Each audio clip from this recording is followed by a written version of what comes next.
Voilà, bonjour à tous et bonjour à toutes. En ce dimanche 31 août 2025, voilà, soyez bénis. Voilà, il fait beau ce matin et je suis en train de marcher un peu. Voilà, j'en profite pour pouvoir faire une petite vidéo parce qu'hier, voilà, pas plus tard qu'hier, samedi, j'étais en train de faire mes emplettes. Voilà, j'étais en train de faire quelques courses et j'étais plus particulièrement au marché couvert du Tampon. Voilà, et j'ai rencontré un ami. Voilà, j'ai rencontré un ami de longue date qui est un chrétien, voilà, qui est quelqu'un qui connaît le Seigneur. C'est quelqu'un qui, depuis très longtemps même, qui connaît l'Évangile, qui a fait vraiment une rencontre avec le Seigneur.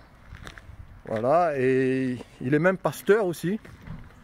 Voilà, il prêche l'Évangile depuis 10 ans, 20 ans, 30 ans, 40 ans, 50 ans, allez, peut-être même depuis 60 ans.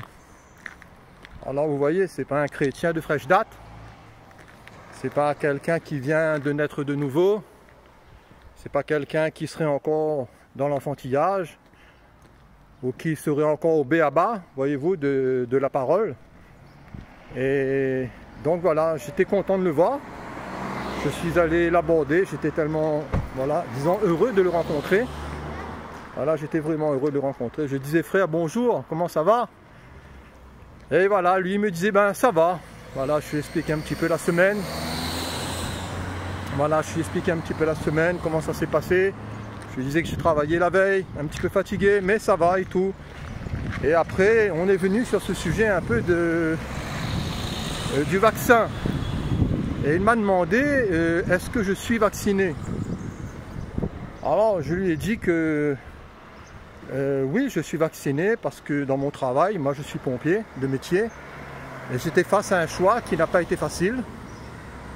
Voilà, je le reconnais parce que dans cette période du Covid, vous vous rappelez certainement que nous tous, nous étions confrontés à des situations, à des choix qui étaient particuliers, qui étaient sensibles, et qui était même difficile. Et je me souviens de moi-même, voilà, je priais le Seigneur et je disais, Seigneur, je n'ai pas du tout envie de mettre ce vaccin, voilà, vraiment pas du tout, parce que vous savez, j'écoutais un peu les experts, les émissions à la télé, les médecins, voilà, un peu tous les débats télévisuels qui se faisaient avec des grands spécialistes. Et ce que j'ai constaté, c'est que même les spécialistes entre eux, voyez-vous, ils n'étaient pas d'accord. Et certains, voyez-vous, disaient une chose, d'autres racontaient autre chose. Et c'était un peu la cacophonie, c'était un peu la confusion pour les gens, voyez-vous, qui cherchaient à comprendre un peu cette histoire du Covid.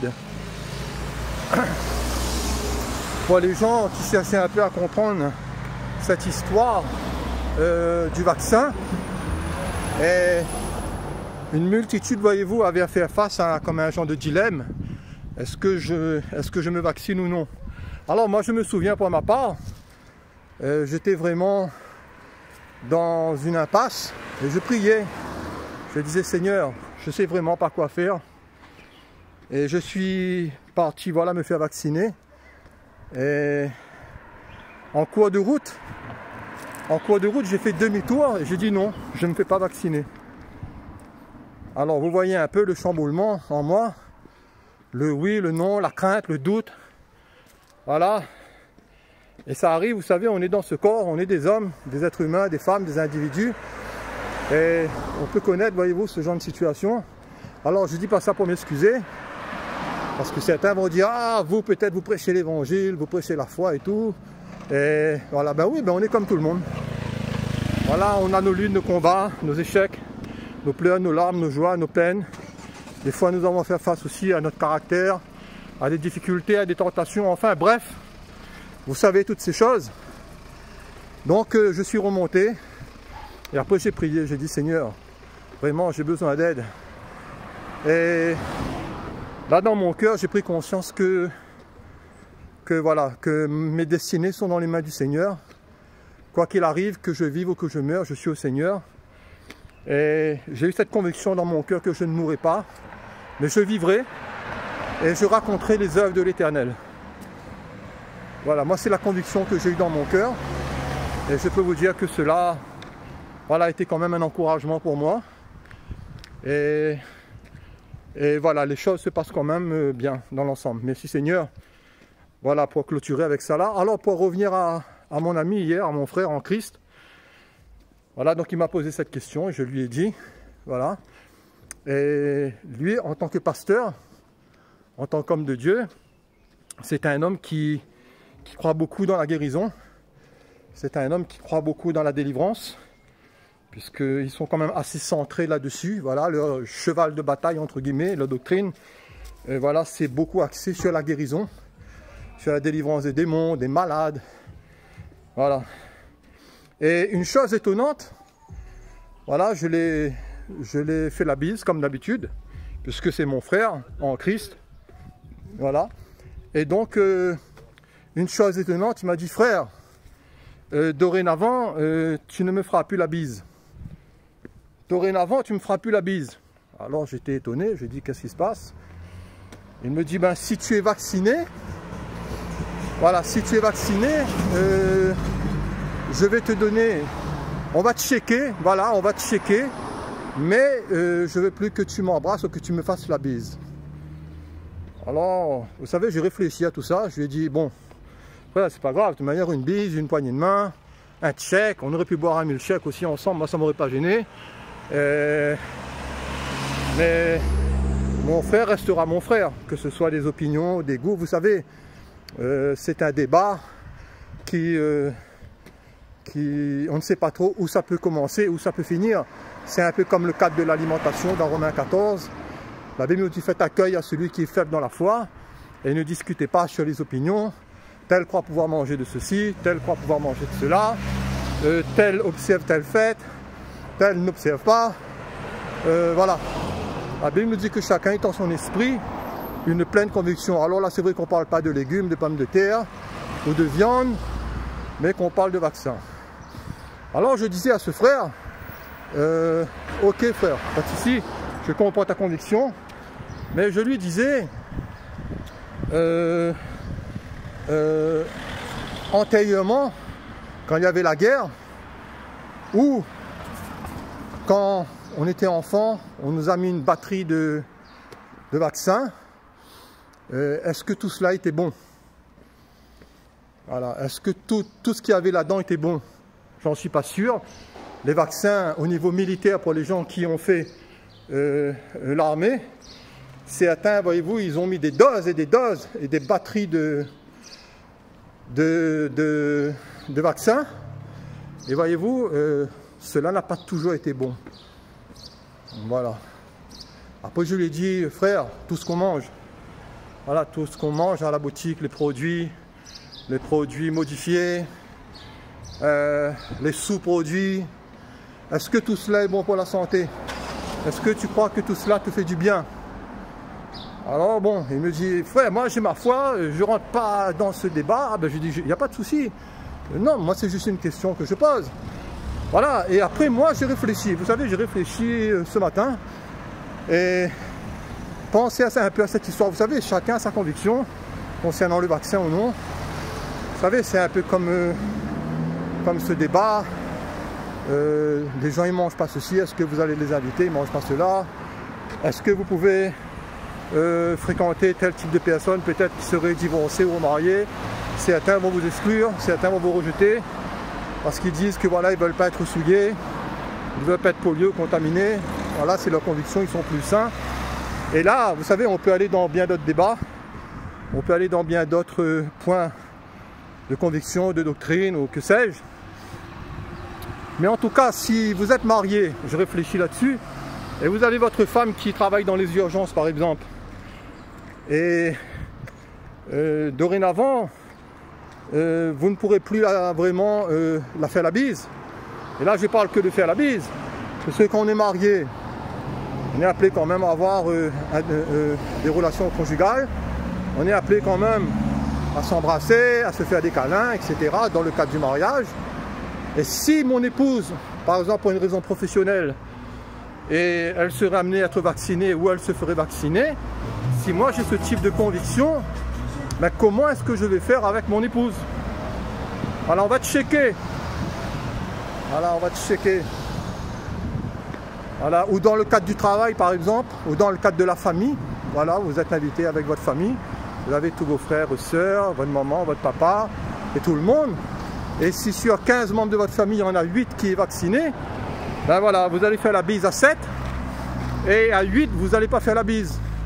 Parce que pourquoi? Vous avez peur d'être contaminé. Ce frère, lui, il me disait, je ne veux plus que tu me fasses la bise parce que tu es un agent contaminateur.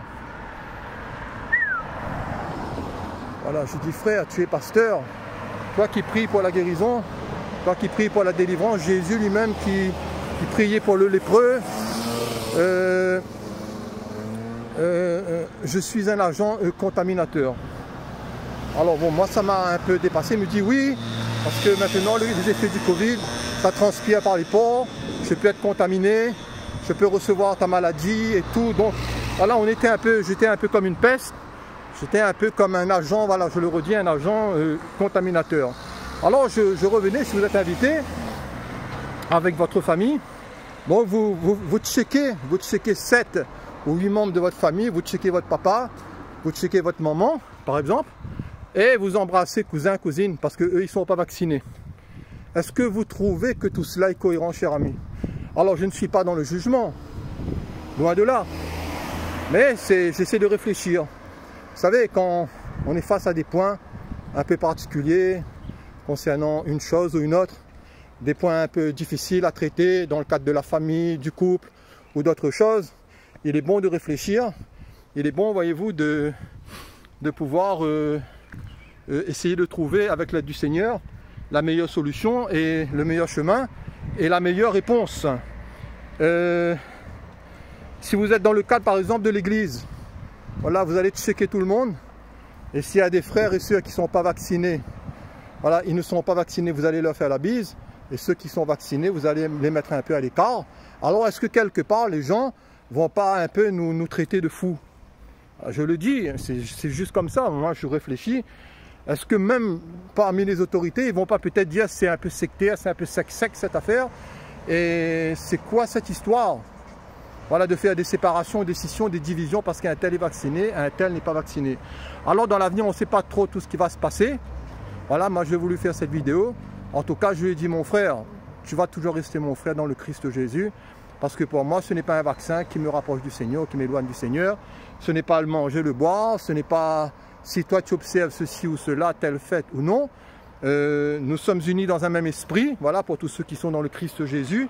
Pour tous ceux qui sont passés par la mort et la résurrection par la foi dans l'œuvre du Christ. Ils sont unis à sa mort et à sa résurrection. Et nous formons une grande famille en Christ. Et par le Christ et dans l'esprit. Et après, vous savez, il y a plein de choses où il faut faire attention, je le crois. Plein de choses qui peuvent être des débats stériles, plein d'autres choses qui peuvent être des sujets conflictuels. Et au final, je crois que ça serait des sujets un peu bêtes. Voilà, un peu inutiles. En tout cas, si le matin, quelqu'un vous demanderait de checker, ben voilà, il faudra checker. Moi, maintenant, je check. Voilà, il m'a mis en garde. Voilà, il m'a dit, frère, tu es un agent. Voilà, tu es un agent contaminateur. Voilà. En tout cas, soyez bénis. Voilà, je ne serai pas trop long. C'est ce que j'avais à dire. Je voulais juste partager cette vidéo avec vous. Voilà, et passez un bon week-end. Voilà, on est dimanche aujourd'hui. J'étais très heureux de pouvoir partager quelques mots avec vous. Je vous laisse cela sur votre cœur. Voilà. Je crois que nous devons éviter les clans, les camps. Voilà, les clans d'un tel, les clans des plus sanctifiés, voilà, les clans des plus sanctifiés, les clans des moins sanctifiés. Vous savez, ça c'est encore un autre débat encore, la sanctification, parce qu'il y a une manière, voyez-vous, de marcher dans une sanctification réelle et concrète, mais il y a une sanctification aussi qui peut être purement religieuse. Voilà, une sanctification qui peut être purement humaine, légaliste, avec des règles. Voilà, avec ne mange pas ceci, ne mange pas cela, ne touche pas ceci, ne touche pas cela. Avec l'observance d'une multitude de principes et de règles. Peut-être qu'ils ne sont pas mauvais en soi, si du moment que nous les pratiquons pour nous sans exclure, voyez-vous, automatiquement un ensemble. Voilà. Voilà, en tout cas, soyez bénis, que le Seigneur nous aide. Voilà, être ni légaliste, ni laxiste non plus, voilà, ne pas non plus tout accepter. Mais dans notre cœur, voilà, nous sanctifions le Seigneur et nous voulons apprendre à mieux le connaître. Voilà, et aussi à nous adapter aussi, à comprendre, à essayer d'aider, dans la tolérance aussi un peu. Ce n'est pas toujours facile, je le reconnais. Il y a des gens, voyez-vous, ils s'enferment, je le dis, et des chrétiens sincères, ils aiment le Seigneur, mais ils sont tellement à fond dans la sanctification qu'ils se sont emprisonnés eux-mêmes. Voilà, ils sont enfermés chez eux, ils ne fréquentent plus personne, voilà, ils sont coupés de tout. Et je ne pense pas, voyez-vous, je ne pense pas que c'est le plan du Seigneur de vivre comme cela. Voilà, on est dans le monde, c'est vrai qu'on ne fait plus partie du monde, mais le Seigneur nous y a mis pour un plan. Et c'est là que le Seigneur nous travaille aussi, qu'il nous modèle. Et je disais à ce frère qui était pasteur, frère, je crois que le Seigneur, il est plus grand qu'un vaccin. Voilà, moi je lui ai donné ma conviction. Alors je ne vous dis pas qu'il n'y a pas des cochonneries dans ces vaccins, puisque ça a été plus ou moins prouvé quand même, et prouvé qu'il y a des choses qui ne sont pas bonnes pour l'organisme et tout. Bon, moi je ne suis pas médecin, je ne suis pas docteur, chacun a son idée là-dessus. Mais en tout cas, ce que je vous disais, c'est que nous devons faire attention, voilà, et que le Seigneur nous aide. Voilà, soyez bénis, et merci pour votre écoute. À la prochaine, Dieu voulant. Amen.